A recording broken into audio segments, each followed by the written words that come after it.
The music starts on a piece as 4 chord, and then it moves a half step up to this kind of dominant major chord thingy, and then it moves a half step back, and then it moves down a half step to this kind of minor sound that also has a 6 in it, which... Hey everyone, my name is Christoph Jakob, I'm a music composer for video games, and today let's check out one more single player track from Splatoon 3. Let's go!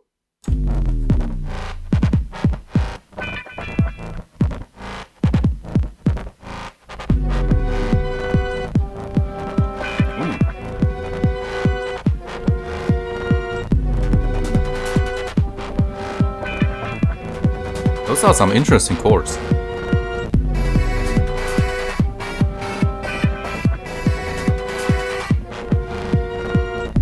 Very ominous sounding.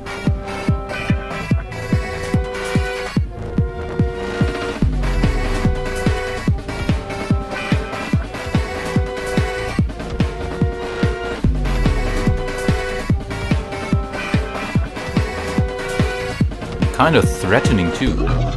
This tune, let's call it, is all about making you feel uncomfortable. Not the playful kind of uncomfortable that you hear in salmon run tracks a lot. Those tracks do sound quite chaotic and convey a sense of danger as well. But they're all so over the top, quirky and silly that it's hard to take them serious sometimes.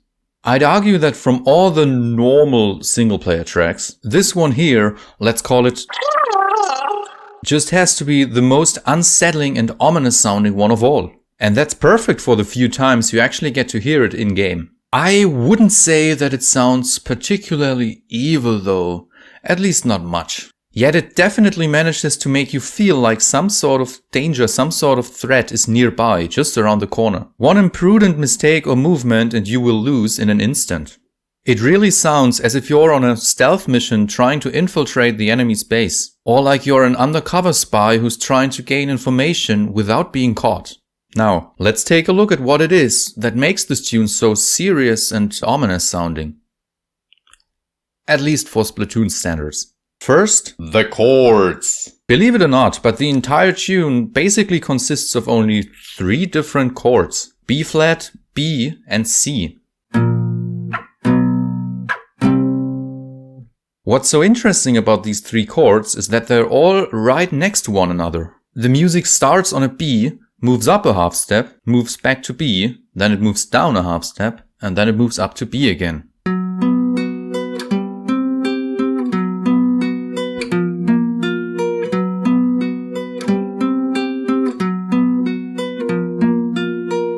That's basically it. The melodic fragments we're getting every now and then dictate whether those 3 chords are major, minor chords, or something else entirely. The music starts on a piece as 4 chord, and then it moves a half step up to this kind of dominant major chord thingy, and then it moves a half step back, and then it moves down a half step to this kind of minor sound that also has a 6 in it, which clearly gives us Dorian vibes. Then it moves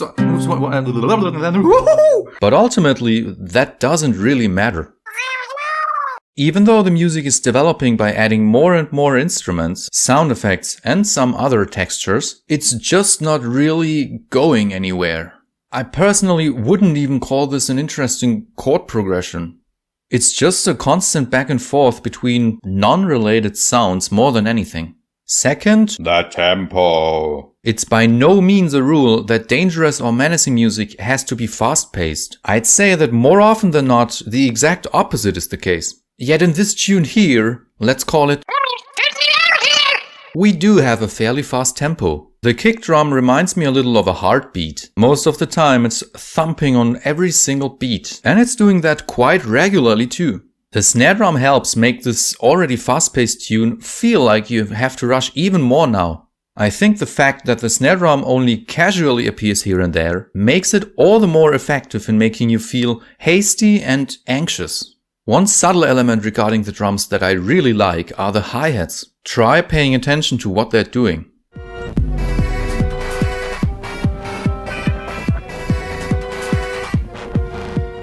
You only get to hear them every 2 bars, and I think only in the first half of this tune. They always start very quiet, quickly get louder before the volume decreases again and they're gone.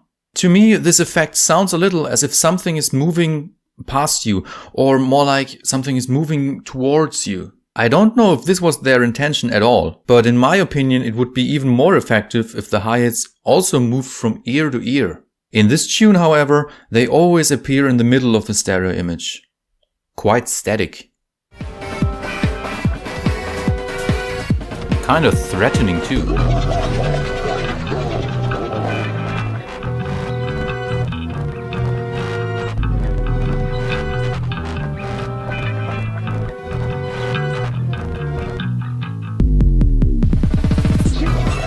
What are some of the other elements that make this tune so unpleasant to listen to, even if it's just on a subconscious level? The disorder. The music contains several different elements that are all quite hard to follow along. Since the human brain always tries to generalize, categorize and structure things, it might just make us feel uncomfortable if it fails doing so.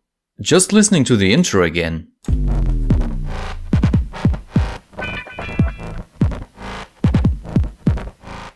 There's this sub-bass instrument that is casually reappearing throughout the tune. Whenever it appears, it's bending downwards. You could also just say it's falling down or it's falling. I think pretty much throughout this whole piece, there are also these weird, distorted synths in the background. It's hard to analyze what exactly they're doing, but they sound...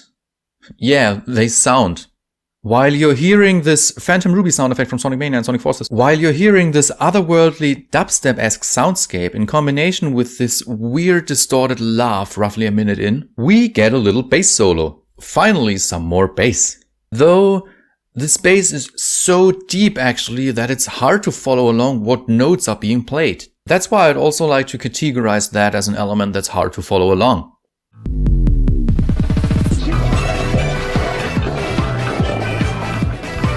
Things are about to get serious, I assume.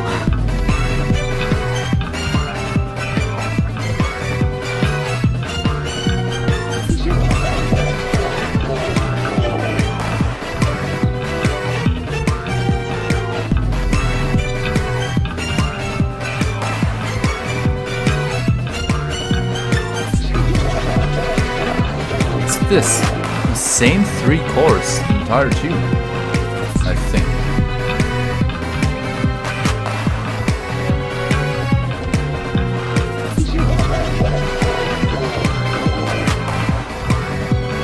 Starting to sound a little James Bond-esque.